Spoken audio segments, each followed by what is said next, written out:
ternyata ada indikasi markup dan korupsi dalam proses perancangan dan pengerjaan proyek kereta cepat Jakarta-Bandung. Kita tahu proyek ini pertama kali digagas, diusulkan dan dikerjakan di era pemerintahan sebelumnya, yakni pemerintahan Presiden Joko Widodo. Ketika usulan ini dipromosikan oleh Presiden Joko Widodo, saat itu ia mendapat masukan dari sejumlah pakar, salah satunya dari Ignatius Jonan. Ignatius Jonan menilai bahwa proyek ini sangat tidak visible, sangat tidak layak dari pertimbangan nilai ekonomisnya.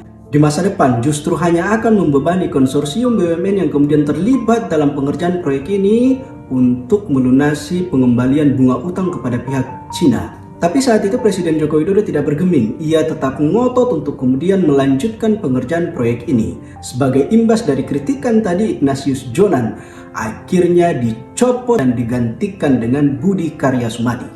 Kita tahu proyek ini pertama kali digagas oleh pemerintah Indonesia dan Jepang dengan menggunakan pola G2G, government to government. Namun pada akhirnya Joko Widodo menendang pihak Jepang dan kemudian menyerahkan proyek ini untuk dikerjakan oleh pihak Cina. Saat itu Cina mengusulkan biaya total pembangunan sebesar 5,5 miliar US dollar dengan masa konsesi selama 50 tahun dan bunga pengembalian pinjaman sangat tinggi sebesar 2% dibandingkan dengan bunga pinjaman yang ditawarkan oleh Jepang saat itu yang cuma 0,1%. Masalah muncul ketika dalam konteks pelaksanaannya terjadi peningkatan biaya pengerjaan yang awalnya 5,5 miliar, cost overrun-nya meningkat menjadi 7,27 miliar US dollar. Artinya terjadi peningkatan biaya cost overrun sebesar 1,77 miliar US dollar. Akhirnya waktu itu pemerintah Indonesia di bawah pimpinan Luhut Binsar Panjaitan bertindak sebagai ketua delegasi berangkat ke Cina untuk menegosiasikan tambahan pinjaman dari China's Development Bank. Dikasihlah tambahan pinjaman sebesar 1,77 miliar US dollar, namun sayang pinjaman itu dibarengi dengan peningkatan bunga sebesar 3,4% dari bunga awal 2%.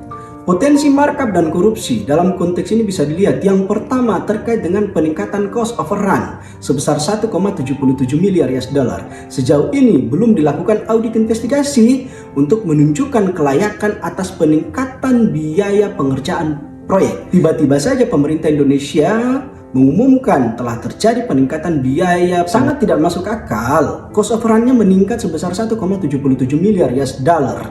Itu nilainya sudah mencapai 20% dari total nilai yang dibutuhkan untuk pengerjaan keseluruhan proyek. Inilah potensi markup dan korupsi pertama yang memang harus segera diaudit investigasi untuk menemukan siapa yang harus bertanggung jawab di balik peningkatan biaya yang sampai saat ini memang tidak mampu dirasionalkan itu.